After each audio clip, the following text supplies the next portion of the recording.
Hey, friends, welcome back to Chasing Sparks with Tasha, the podcast where we try to find the humor in the chaos, the beauty in the weirdness, and the spark in the days that just won't cooperate. Today, we're not talking about huge existential questions or major life transitions. Nope, we're diving into something far more sinister: life's tiny annoyances. I'm talking about the little things that seem harmless on their own, but when stacked on top of each other, they have the power to send you spiraling. You know the kind. You spill coffee on yourself first thing in the morning, your phone charger stops working for no reason, and your sock does that half slip down thing in your shoe that makes you question every choice you've ever made. Or how about this? You finally carve out time for yourself. You sit down, you get cozy, and you realize the remote is across the room. And it might as well be across the country because getting up now feels personal. You open the fridge for something that brings you joy, only to discover someone left the empty milk carton in there like a monster. No milk, just disappointment and shattered dreams. And those little things, they pile up.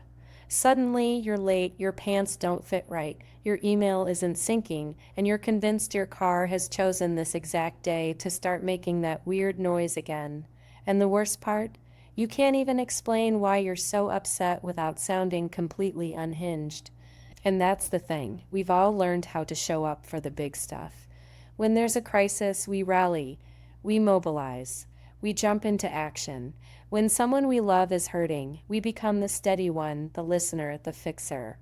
When work throws us into high stakes mode, we dig deep and get it done. We know how to brace for impact when the big waves hit.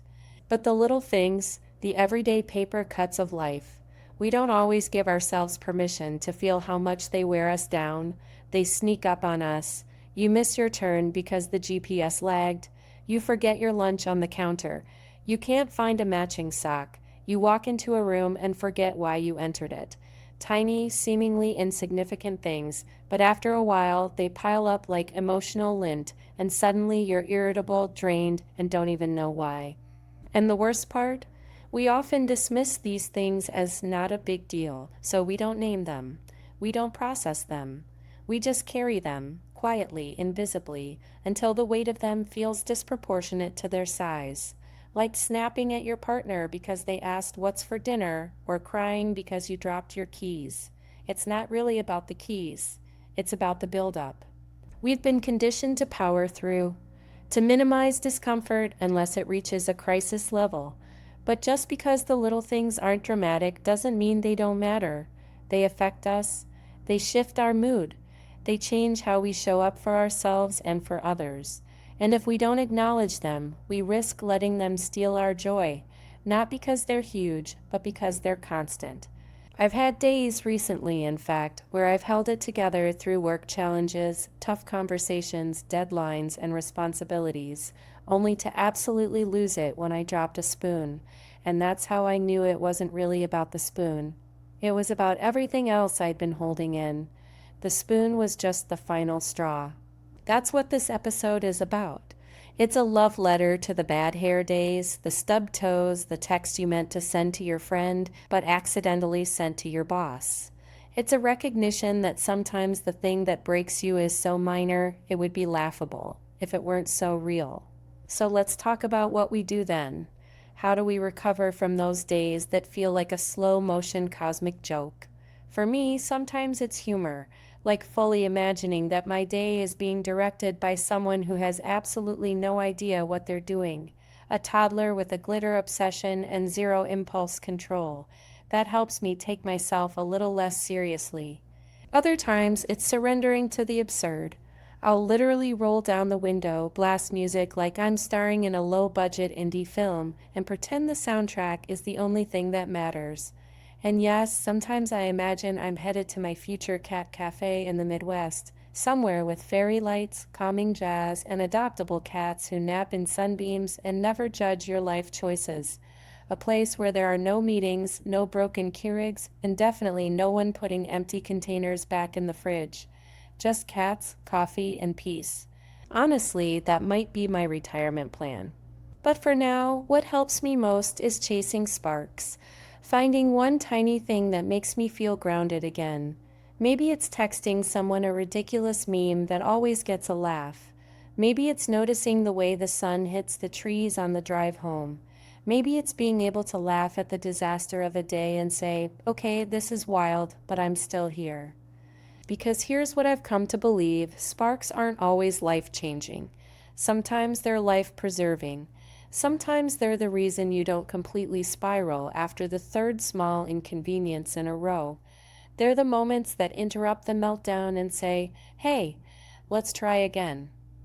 And I want to acknowledge something here, especially for my fellow Gen Xers, Millennials, and Gen Z listeners. We've all lived through a time where the world demanded we keep going no matter what.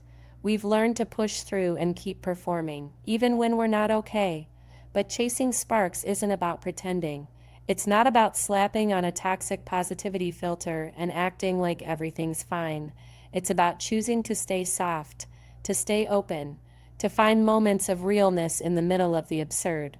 So maybe today your spark is taking a slightly longer route home and blasting your favorite throwback song. Maybe it's choosing to let the dishes wait one more hour so you can scroll TikTok or sit on your porch with tea and remember that you exist outside of your to-do list. Maybe it's deciding to laugh at the mess instead of drowning in it. And here's the other thing: your spark might help someone else find theirs too. When you share the ridiculousness of your day or the tiny win that made it better, you give people permission to stop pretending they've got it all together. You remind them that it's okay to be a little messy, a little undone, a little human. So if today or this week has been a lot, let this be your reset. Let this be the moment you pause, breathe, and decide that the annoying stuff doesn't get to own the rest of your day. That even when everything feels like a dumpster fire in slow motion, you still get to choose your focus. That's what chasing sparks is all about. It's not waiting for life to fix itself. It's choosing to notice the good stuff in spite of the chaos. It's chasing the laugh, the quiet moment, the unexpected kindness, the ridiculous dream of a cat cafe in the middle of the Midwest, where all you do is sit by a sunny window, pet cats, and get another refill on your latte. Well, that's it for today's episode. If this made you laugh, if it helped you feel even a little less alone, I'd love it if you'd share this podcast with someone who might need it. Drop a comment and tell me, what was your weird little annoyance today? And did you find a spark anyway? Keep chasing those sparks. They're out there. You just have to look for them. See you next time.